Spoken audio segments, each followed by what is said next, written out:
Hello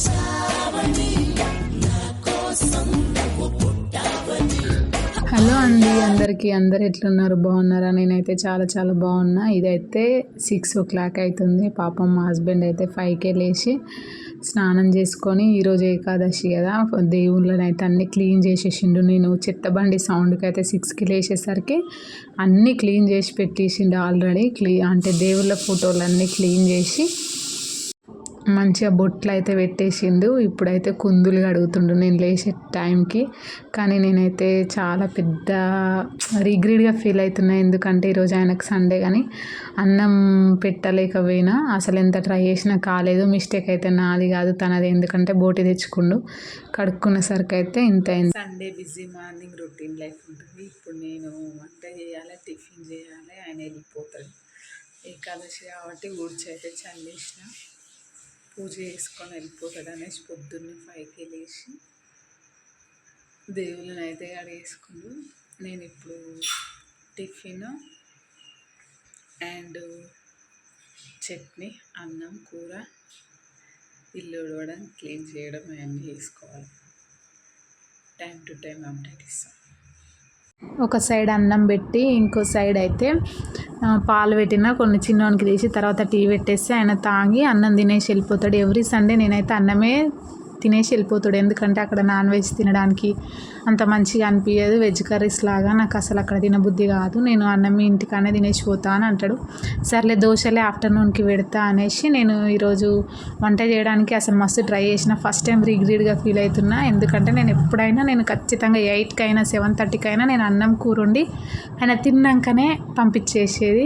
కానీ ఈసారి బోటి తేవడం వల్ల ఆయన పూజ చేసుకునే టైంలో నేను అది కడగడం అయింది. ఆ కడగడం వల్ల టైం వేస్ట్ అయింది. 1/2 hour దానికే సరిపోయింది. 1/2 hourలో చికెన్ అయితే ఉడికేది, మటన్ అయినా ఉడికేది.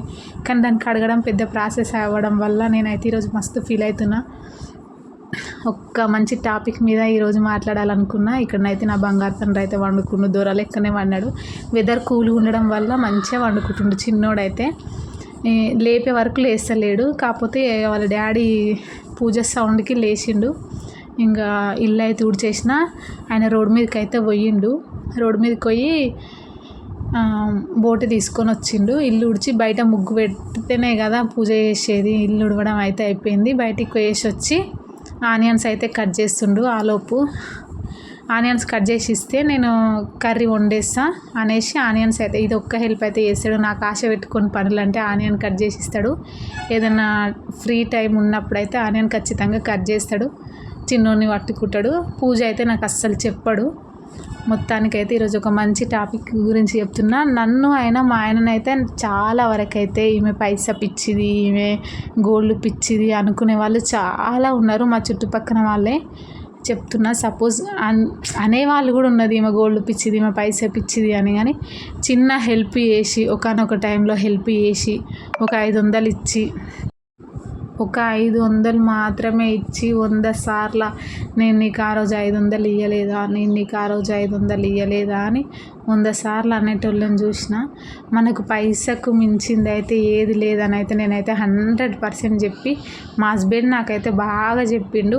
ఎందుకు ఇంత పైసా పిచ్చి, ఇట్లా టైం అనేది పైసకే ఎక్కువ కేటాయిస్తాము అంటే, మనకు ఆపదలు ఉన్నప్పుడు ఖచ్చితంగా ఎవ్వరూ రారు. మన దగ్గర డబ్బు ఉందంటే ఆటోమేటిక్గా ప్రతిదీ రోడ్డు మీద నుంచి తీసుకురావచ్చు. కానీ అవన్నీ చెప్పడానికి టైం ఉండదు. కానీ నేను బిఫోర్ మ్యారేజ్ కాకుండా ఆఫ్టర్ మ్యారేజ్ నాకు పైసా వాల్యూ తెలిసి వచ్చింది. అంటే బిఫోర్ మ్యారేజ్ అయినా నేనేం వృధా చేయకపోతుంటే, అప్పటికే నా దగ్గర ఒక 30,000-40,000 వరకు నేను సేవ్ చేసి పెట్టుకున్నా.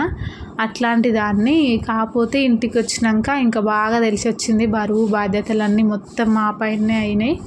అంటే ఏది చేసినా మా హస్బెండే వేయాలి. దానికి అన్నీ నాకు తెలుస్తుంటాయి కదా. ఆయన ఇట్లా ఇప్పుడు ఈరోజు తింటే నెక్స్ట్ డే ఖర్చు అయిపోతుంది, ఆ ఖర్చు తగ్గుతుంది ఈరోజు తినకుండా ఉంటే అని నాకు బాగా అలవాటు అయిపోయింది. నేను ఈవెన్ ప్రెగ్నెన్సీ టైంలో కూడా తినాలంటే బాగా ఆలోచించి వేసేదాన్ని. కానీ చాలామంది ఇప్పటికి కూడా పైసా పిచ్చిది, గోల్డ్ పిచ్చిది అనే వాళ్ళకి నేను చెప్పేది ఒకటే సమాధానం. నేను మీ దగ్గరికి రాకుండా ప్రతి రూపాయి వెనకేసుకుంటూ మీ దగ్గరికి అనేది రాకుండా నేనైతే నా గోల్డే నాకు యూజ్ అవుతుందని 100% చెప్తా. నా పెళ్ళైన కొత్తలో గోల్డ్ తోటే మా బాకీ అంతా తీరింది. తర్వాత ఆ గోల్డ్ని రిలీజ్ చేసుకున్నాం. మా పక్కన వాళ్ళకి 1 lakh ఇంట్రెస్ట్కి ఇస్తే 2500 మంత్లీ ఇంట్రెస్ట్ ఇచ్చేవాళ్ళం. ఆ 2500 మళ్ళీ గోల్డ్ కట్టిన కాడ అక్కడ ఇంట్రెస్ట్ కట్టాలంటే మాకైతే అన్నం తినాలన్నా తినకపోయేదాన్ని. ఇప్పుడైతే కొంచెం సెటిల్ అయినాం. మా హస్బెండ్ అందరికీ మండే టు సాటర్డే వరకు ఉంటే, మా హస్బెండ్ అయితే సండే కూడా పోతాడు. పాపం ఆయనకి ఇక చెప్పలేను, కొన్ని బరువు బాధ్యత అన్నప్పుడు అట్లుంటే ఆయన పైసా కూడేసి ఏదో ఒకటి సేవింగ్స్ 1 gram గోల్డ్ ఏదో ఒకటి చేస్తాడు. అన్నీ చేయించినంత మాత్రాన నేను ఎప్పుడైతే పెట్టుకొని 24 గంటలు అయితే వేసుకొని తిరిగినగా ప్రతిసారి ఆయన అవసరానికి యూజ్ అయ్యేది మాత్రం మా గోల్డ్ అని చెప్తా. నేను అందుకే గోల్డ్ మీదనే బాగా ఇన్వెస్ట్ చేస్తా. నా కాన్సన్ట్రేషన్ అంతా అదే చేస్తా. ఈరోజు అయితే నాకు ఎందుకో చెప్పాలనిపించింది. చాలా వరకు ఇట్లా వింతగా అని చూస్తుంటారు మనుషుల్ని, వీళ్ళు పైసా పిచ్చోళ్ళు అని. కానీ పైసలు తప్పించి ఏది రాదు. చిన్నగా ఒక హెల్ప్ చేసే 100 సార్లు అనేటోళ్ళు ఉన్నారు. అలాంటిది పైసకు తప్ప ఇంకెక్కడ ఉంటుంది వాల్యూ అని నేనైతే బాగా ఆలోచిస్తా. ఈవెన్ నా సైడ్ నుంచి అయినా మా అమ్మ వాళ్ళ సైడ్ నుంచి అయినా చాలా వరకు మాకు పెళ్ళైనప్పుడు ఓన్ హౌస్ తప్పించి మాకు ఏది లేదు. చాలామంది అయితే చాలా వరకు మాకు ఏం లేదు అని అన్నారు. అదే నాకు ఇప్పుడు ఒక 15 తులాల గోల్డ్ ఉండడం వల్ల నాకు నిజంగా వాల్యూ పెరిగింది. దాని తర్వాత దాని బిఫోర్ నాతో ఎట్లున్నారు మనుషులు అనేసి నాకైతే ఈజీగా నేను అర్థమవుతుంది వాళ్ళ బిహేవియర్ బట్టి. అంటే మనం సంపాదిస్తేనే మనకు వాల్యూ ఉంటుంది, మనకు ఇంత డబ్బు ఉంటేనే వాల్యూ ఉంటుంది అని బాగా తెలుసు. మా హస్బెండ్ కూడా నాకు బాగా అలాంటి డబ్బుయే మోటివేట్ చేస్తాడు. సో నేను ఎక్కువ ప్రిపరేషన్ అయితే డబ్బుకే ఇస్తా. మీరు ఏమనుకున్నా నేను సంపాదించింది నాకే ఉంటుంది. మీరైతే 10 మందికి కూడా పెట్టరు కదా. సిచ్యువేషన్ వచ్చినప్పుడు అనాథాశ్రమాలు పోయి ఏదైనా పెడతాం, కానీ పక్కన వాళ్ళకి మాత్రం 10 రూపాయలు సాయం చేయాలన్నా కూడా పాముల కంటే ఎక్కువ ఉంటుంది విషయం అని నాకైతే మస్తు అర్థమైంది. ఎవరైనా చిన్నది అట్లీస్ట్ హెల్ప్ చేసి అన్నం పెట్టైనా మా ఇంటికాడ తిన్నారు, మాకు ఇది పెట్టలేదు అనే సిచ్యువేషన్లో ఉన్నారు ఇప్పుడు జనాలు. నిజంగా మనం అన్నం పెట్టినాము అంటే కుడి చేత పెట్టి ఎడమ చేత మర్చిపోవాలి, అది దేవుడు పుణ్యం ఇస్తాడు. కానీ మీరు ఏదైనా పుణ్యం చేసి ప్రతిసారి ఏదో ఒకటి అని మేము ఇట్లా చేసినాం మీరేం చేయలేదు, మేము ఇట్లా చేసినాం మీరేం చేయలేదు అంటే సిచ్యువేషన్ వస్తుంది. మీరు పెట్టే సిచ్యువేషన్లో మీరు పెట్టిరు, వాళ్ళు పెట్టే సిచ్యువేషన్లో వాళ్ళు పెడతారు. ఆ సిచ్యువేషన్ వచ్చే వరకు ఆగాలి. కానీ ప్రతిసారి మేము పెట్టినాం మీరు పెట్టలేదు, మేము పెట్టినాం మీరు పెట్టలేదు అని ఆ వచ్చే పుణ్యాన్ని కూడా దేవుడు అడ్డుపడేటట్టు చేస్తాడు. గుర్తుపెట్టుకోవాలి ఏదైనా. కానీ ఒక్కరొక్కరు అన్న మాటలు అయితే నిజంగా నాకు మస్తు హర్ట్ చేసినాయి. అందుకే నేను ఎవరికి ఎంత వాల్యూ ఇవ్వాలని అంతే ఇస్తా. మా హస్బెండ్ ఫస్ట్ నుంచి అయినా చెప్పిండు మనుషులకు దూరంగా ఉండాలని చాలా చెప్పిండు. కానీ నేనే కాదని చనువిచ్చి వాళ్ళ దగ్గర అయ్యి కొన్ని మాటలు పడితే నేను జీర్ణించుకోలేకపోయినా అంటారు. తర్వాత నేను ఎవరితోటి అన్నా అని అంటారు. కానీ ప్రతి ఒక్కరికి ఒక రోజు వస్తుంది, సిచ్యువేషన్ అనేది వస్తుంది. ప్రతి ఒక్కరు అవసరం వచ్చే రోజు కూడా వస్తుంది. ఎప్పుడు మనం మంచిగా ఉన్నామని కాదు. చూద్దాం. ఈరోజు ఎందుకో ఎమోషనల్ అయిపోతున్నా. కాకపోతే మా హస్బెండ్ వాళ్ళు మస్తు బాధపడ్డారు. అవన్నీ చెప్తుంటే నిజంగా వస్తుంది. ఏం చెప్పినవరా? నేను చెప్పలే కదా. ఏమని చెప్పినావు? నేను చెప్పలే కదా అమ్మమ్మకి. ఏమని చెప్పిండంట? కొత్తిమీర అని చెప్పినావు తల్లి. నా బొంగారు తల్లి పనిచేస్తుంది. సర్లేండి, ఏదో చెప్పుకుంటే ఏదో చెప్పేస్తున్నా. ఈరోజైతే వ్లాగ్ అయితే ఇంతే. నచ్చితే లైక్ చేయండి, షేర్ చేయండి, సబ్స్క్రైబ్ చేసుకోండి. మా చిన్నోడైతే ఇప్పటి నుంచే నాకు హెల్ప్ చేస్తుంటే నాకైతే చెప్పలేని ఆనందం అనిపిస్తుంది.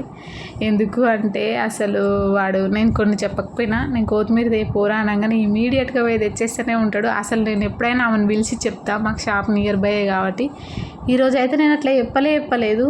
కానీ వాడంతలో వాడే వేదేస్తాడు. నేను ఇది దంచుతున్నా కూడా అస్సలు ఇవ్వడు. ఇంకా వాడికి బాగా వెయిట్ ఎక్కువ అనిపించినప్పుడే నాకు ఇస్తాడు. కొన్ని హెల్ప్ నేను ఏం చెప్పినా అన్నం విషయంలో తప్పించి నన్ను ఇంకే విషయంలో అట్లా వేయడు. ఖచ్చితంగా నేను చెప్పిన పని చేస్తాడు. ఇక లాస్ట్కి అయితే ఆ దంచడం అయిపోయాక వాళ్ళ బాబాయ్కి దోశలు ఇచ్చి రాపోరంటే ఎంత ముద్దుగా ఇస్తుండో. వాడు ప్రతి ఒక్క పని మంచిగా చేస్తాడు, ఏ చెప్పినా కూడా అసలు వెనకకు పోడు. ఎంతైనా పిల్లలతోటి సంతోషం, కాకపోతే మస్తు దెబ్బలు పడతాడు డేలో. టైం అయిపోయేసరికి అయితే పనంతా అయిపోయేసరికి అయితే 9:30 అయిపోయింది. ఇంకా వీడియో అయితే ఇంతే. నచ్చితే లైక్ చేయండి. తెచ్చుకున్నది తినిపోలేదని మా హస్బెండ్, నాకైతే మస్తు బాధ అవుతుంది.